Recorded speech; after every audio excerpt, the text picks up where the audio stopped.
আগে শোনা যেত বলিউড নায়কদের পোশাক ও চালচলন কপি করেন বাংলাদেশি নায়করা, কিন্তু এখন ঘটছে ঠিক উল্টো। স্বয়ং বলিউড সুপারস্টার সালমান খান কপি করলেন বাংলাদেশের মেগাস্টার শাকিব খানের পোশাক, আর এ নিয়ে চলছে ব্যাপক সমালোচনা। বিস্তারিত থাকছে ডেস্ক রিপোর্টে। আগে শোনা যেত বলিউড নায়কদের পোশাক ও চালচলন কপি করেন বাংলাদেশি নায়করা, কিন্তু এখন ঘটছে ঠিক উল্টো। স্বয়ং বলিউড সুপারস্টার সালমান খান কপি করলেন বাংলাদেশের মেগাস্টার শাকিব খানের পোশাক, আর এ নিয়ে চলছে ব্যাপক সমালোচনা। আর এই খবর প্রকাশ করেছেন ভারতীয় সংবাদ মাধ্যম আজকাল ও সংবাদ প্রতিদিন।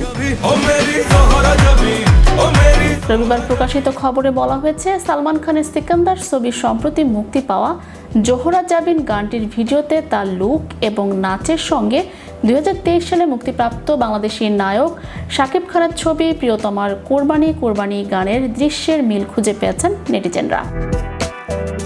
দুই গানে সালমান খান ও শাকিব খানের পোশাক ও নাচেও মিল পাওয়া গেছে বলে দাবি নেটিজেনদের।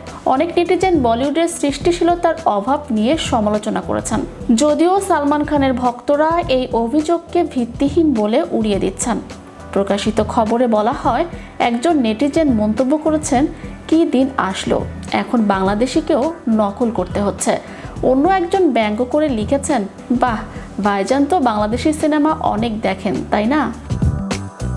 সংবাদ প্রতিদিনের খবরে সিকান্দার সালমানের বিরুদ্ধে শাকিব খানকে অনুকরণের অভিযোগ উত্তাল নেটপাড়া শিরোনামে প্রকাশিত খবরে বলা হয়েছে, শাকিব খানের পোশাকের সঙ্গে তার কোরবানি কোরবানি গানের কোরিওগ্রাফি থেকে দৃশ্য গ্রহণ সবকিছুর সঙ্গে নাকি মিল রয়েছে সালমান খানের জোহরা জাবিন গানের।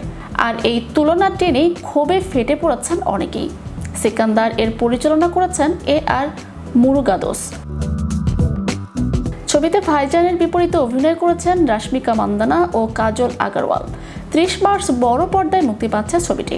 এর আগেও সিকান্দার ছবির পোস্টার নিয়ে বিতর্ক তৈরি হয়েছিল। অভিযোগ ছিল 2020 সালে মুক্তিপ্রাপ্ত মিসেস সিরিয়াল কিলার ছবির পোস্টারের নকশা হুবহু নকল করা হয়েছে। সেই পোস্টারের অভিনেত্রী জ্যাকলিন ফার্নান্দেসকে হাতে ধারালো অস্ত্র নিয়ে রাগান্বিত ভঙ্গিমায় দেখা গিয়েছিল। সিকান্দারের পোস্টারেও সালমানের একই রকম লুক দেখেও সমালোচনা শুরু হয়েছিল নেটপাড়ায়। আরশাদ আদনানের প্রযোজনায় ভার্সেটাইল মিডিয়ার ব্যানারে নির্মিত হয়েছিল প্রিয়তমা। হিমেল আশরাফ পরিচালিত এই ছবিটি 2023 সালের কোরবানির ঈদে ব্লকবাস্টার হয়েছিল। শুধু বাংলাদেশ নয়, বিশ্বব্যাপী শাকিবের প্রিয়তমা সাফল্য পেয়েছিল, যা বাংলা সিনেমাকে অনেক দূর এগিয়ে নিয়ে যায়। শাকিব খান অভিনীত বরবাদ মুক্তি পেতে যাচ্ছে ঈদ উল ফিতরে। ইতোমধ্যে টিজার ও গান প্রকাশ করে তুমুল আলোচনায় রয়েছে ছবিটি। চ্যানেল ইউরোপ বিনোদন ডেস্ক।